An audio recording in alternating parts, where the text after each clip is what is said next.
Welcome to this explainer. Look around you for a second.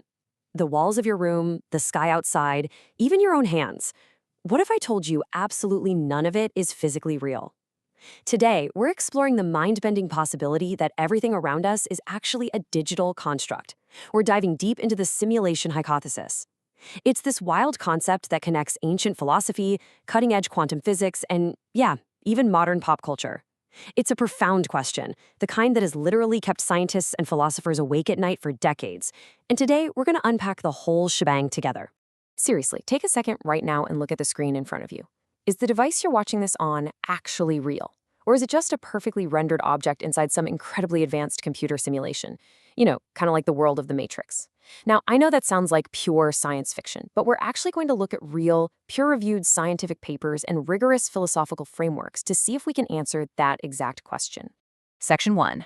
The Roots of Skepticism, a History of Questioning Reality. Okay, so let's dive right into this by tracing our existential doubts back through history, just to see how this whole idea evolved. Turns out we've actually been doubting reality for a very, very long time. Way back in the 4th century BC, Plato gave us the allegory of the cave. He was basically asking if our daily lives are just shadows dancing on a wall, completely separated from true reality. Then, fast forward to 1641, and you've got philosopher René Descartes wondering if our senses are just being manipulated by some evil demon trying to deceive us. But the modern version of this concept, that was really kickstarted in 2003 by philosopher Nick Bostrom. He laid out this super compelling statistical argument. He said, if advanced future civilizations exist, and if they have immense computing power, they'd undoubtedly run vast numbers of ancestor simulations.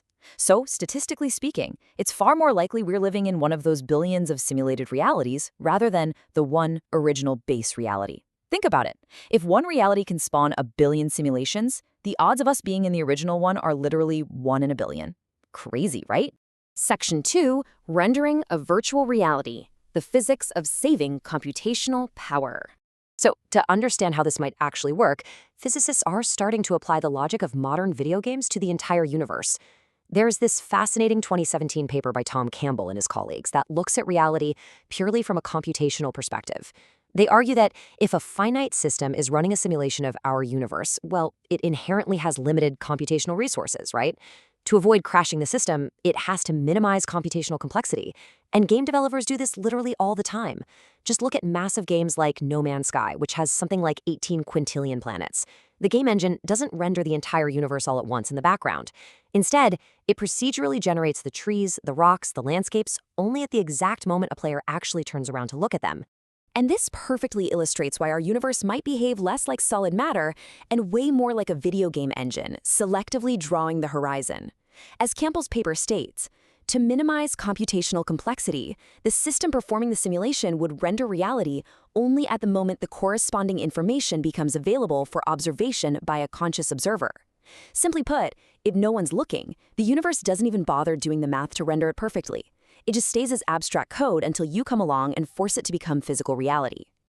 Section 3. Testing the quantum matrix, catching the engine buffering. But how on earth do scientists actually plan to catch the universe buffering?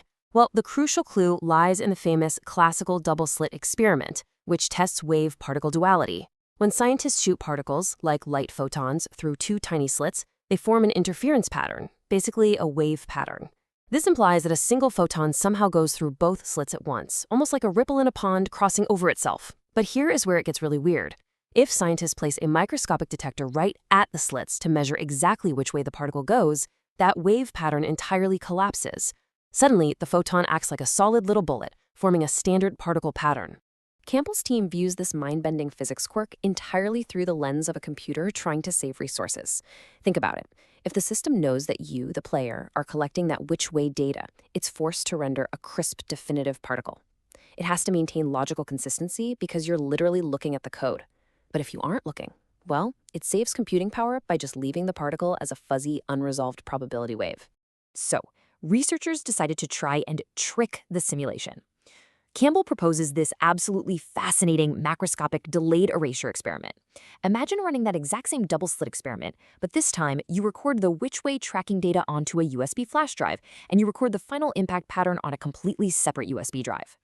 Now, here's the catch. Before any human ever actually looks at the data on either drive, you physically and completely destroy the which-way USB drive. If you physically destroy that tracking data before a human observer can look at it, what pattern will that second USB drive show? Well, Campbell argues it's going to show the wave pattern. Really think about what that means for a second. Reality didn't render into a solid particle at the exact moment the machine detected it. Because the data was erased before your human eyes could see it, the universe essentially just forgot to render the particle. This strongly suggests that reality itself is triggered purely by the availability of information to a conscious player. Without you observing it, objective physical reality might not even exist at all. Section 4. Biosims and pure sims. Who are we inside the machine? Okay, so if the universe is rendering around us, that forces us to ask a pretty big question. What exactly are we inside this machine? Philosopher David Chalmers breaks it down into two distinct possibilities. On the left side, we have biosims. This basically means we're biological brains hooked up to a machine that feeds us a digital reality. Think of Neo in The Matrix, right? But on the right side, we have pure sims. In this scenario, we don't even have a physical body outside the simulation. Our brains are pure digital code born entirely inside the server. Think of Agent Smith. And this brings up a massive philosophical debate about consciousness itself. Chalmers poses this really cool thought experiment. If you replaced your biological brain neurons with silicon chips, one by one, ensuring each chip perfectly duplicated the exact function of the original neuron, what would happen? Would your inner light of consciousness suddenly blink out halfway through, or would you still feel like you? Chalmers argues that your consciousness would actually be perfectly preserved. Therefore, he believes that pure sims, beings made entirely of digital code with absolutely no physical bodies, would have the exact same kind of conscious states that we do. They'd feel pain, joy, love, which means they matter just as much morally as biological humans do. Section 5. Finding meaning inside simulations. Why a virtual life is still a real life. Now, if you're feeling a little bit of existential dread right now, it's okay. Take a deep breath. Because realizing you might live on a hard drive doesn't actually drain life of its meaning. As Chalmers beautifully puts it, even if we're in a perfect simulation, this is not an illusion. I'm still in a perfectly real world. Everything is just as meaningful as it was before. Your experiences, your joy, your suffering, and your relationships with others, they are completely real and valid. This very conversation we're having right now has meaning, regardless of whether we're made up of carbon atoms or just digital bits. So what's the big takeaway from all this? First off, we may never actually find base reality. There might just be an infinite hierarchy of simulations nested within simulations, what philosophers jokingly call turtles all the way down. Second, like we just talked about, morality should depend on consciousness, not your biology.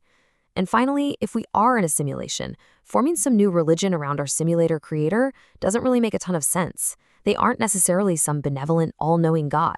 Actually, for all we know, the creator of our universe might just be a flawed mortal. It could literally be a teenage hacker running a high school science experiment on their desktop in the next universe up.